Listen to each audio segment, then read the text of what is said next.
Its last words are corporate guilds for manufacture, patriarchal relations in agriculture.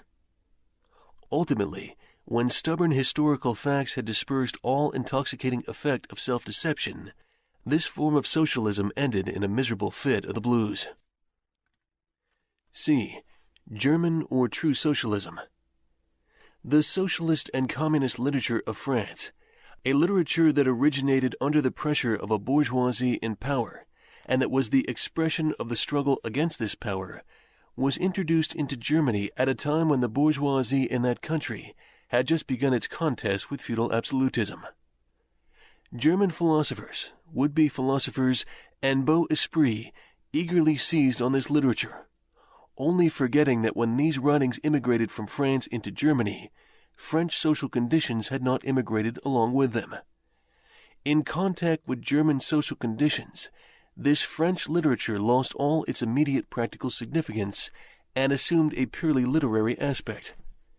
Thus, to the German philosophers of the 18th century, the demands of the First French Revolution were nothing more than the demands of practical reason in general, and the utterance of the will of the revolutionary French bourgeoisie signified in their eyes the law of pure will, of will as it was bound to be, of true human will generally.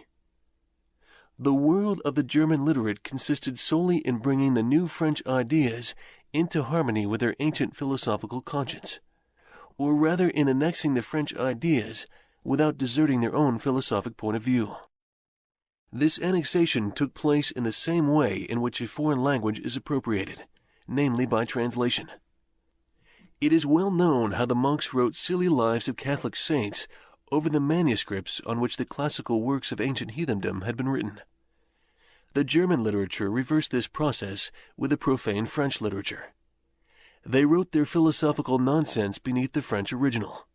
For instance, beneath the French criticism of the economic functions of money they wrote alienation of humanity, and beneath the French criticisms of the bourgeois state they wrote dethronement of the category of the general, and so forth.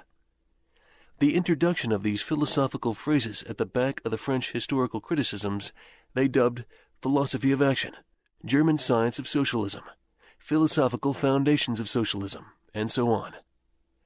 The French socialist and communist literature was thus completely emasculated, and since it ceased in the hands of the German to express the struggle of one class with the other, he felt conscious of having overcome French one-sidedness, and of representing not true requirements, but the requirements of truth, not the interest of the proletariat, but the interest of human nature, of man in general, who belongs to no class, has no reality, who exists only in the misty realm of philosophical fantasy. This German socialism, which took its schoolboy task so seriously and solemnly, and extolled its poor stock in trade in such mountebank fashion, meanwhile gradually lost its pedantic innocence. The fight of the German, and especially of the Prussian bourgeoisie, against feudal aristocracy and absolute monarchy, in other words, the liberal movement, became more earnest. By this, the long-wished-for opportunity was offered to true socialism of confronting the political movement with the socialist demands, of hurling the traditional anathemas against liberalism, against representative government, against bourgeois competition, bourgeois freedom of the press, bourgeois legislation, bourgeois liberty and equality, and of preaching to the masses that they had nothing to gain and everything to lose by this bourgeois movement. German socialism forgot, in the nick of time, that the French criticism, whose silly echo it was, presupposed the existence of modern bourgeois society, with its corresponding economic conditions of existence, and the political constitution adapted thereto, the very thing whose attainment was the object of the pending struggle in Germany. To the absolute governments, with their following of parsons, professors, country squires, and officials, it served as a welcome scarecrow against the threatening bourgeoisie. It was a sweet finish after the bitter pills of floggings and bullets with which these same governments, just at that time, dosed the German working-class risings. While this true socialism thus served the governments as a weapon for fighting the German bourgeoisie, it at the same time directly represented a reactionary interest, the interest of the German Philistines. In Germany, The petty bourgeois class, a relic of the 16th century, and since then constantly cropping up again under various forms, is the real social basis of the existing state of things. To preserve this class is to preserve the existing state of things in Germany. The industrial and political supremacy of the bourgeoisie threatens it with certain destruction, on the one hand from the concentration of capital, on the other from the rise of a revolutionary proletariat. True socialism appeared to kill these two birds with one stone. It spread like an epidemic. The robe of speculative cobweb, embroidered with flowers of rhetoric, steeped in the dew of sickly sentiment, this transcendental robe in which the German socialists wrapped their sorry, eternal truths, all skin and bone, served to wonderfully increase the sale of their goods among such a public. And on its part, German socialism recognized more and more its own calling as the bombastic representative of the petty bourgeois Philistine.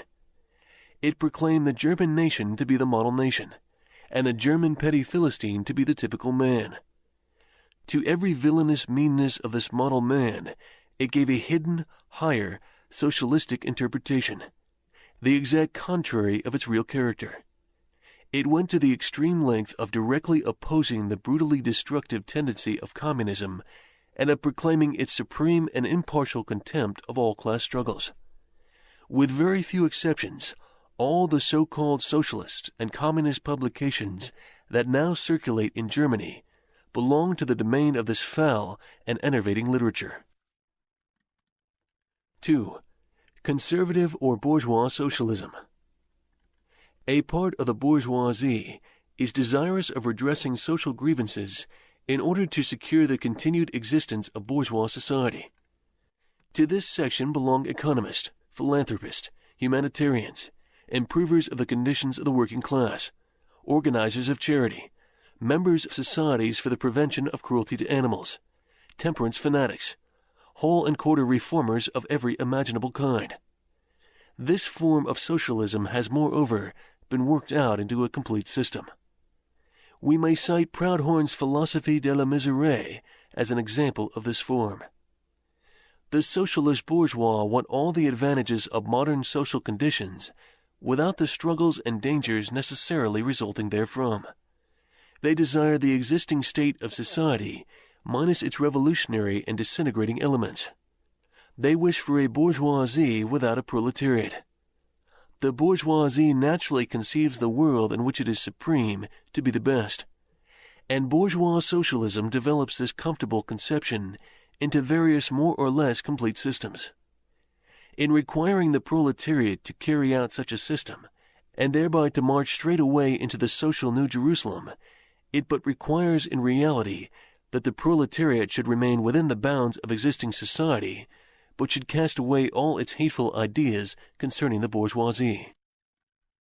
A second and more practical, but less systematic form of this socialism sought to depreciate every revolutionary movement in the eyes of the working class by showing that no mere political reform, but only a change in the material conditions of existence and economic relations could be of any advantage to them.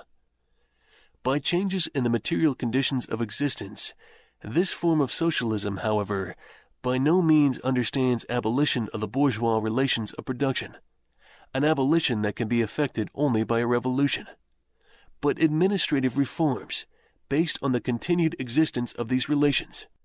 Reforms, therefore, that in no respect affect the relations between capital and labor, but at the best lessen the cost and simplify the administrative work of bourgeois government. Bourgeois socialism attains adequate expression when and only when it becomes a mere figure of speech.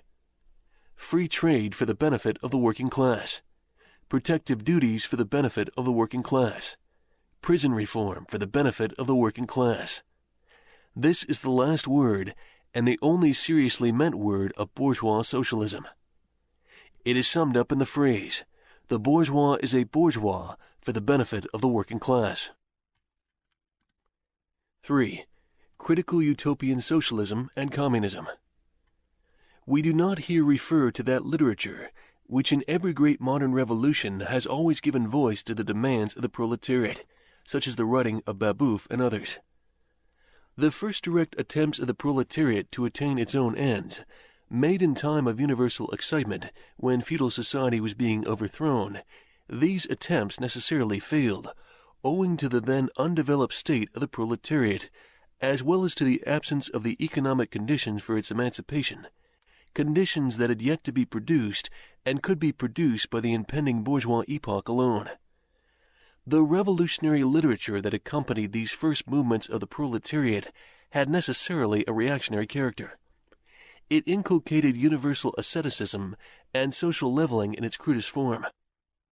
The socialist and communist systems, properly so called, those of Saint-Simon, Fourier, Owen, and others, spring into existence in the early undeveloped period described above, of the struggle between proletariat and bourgeoisie.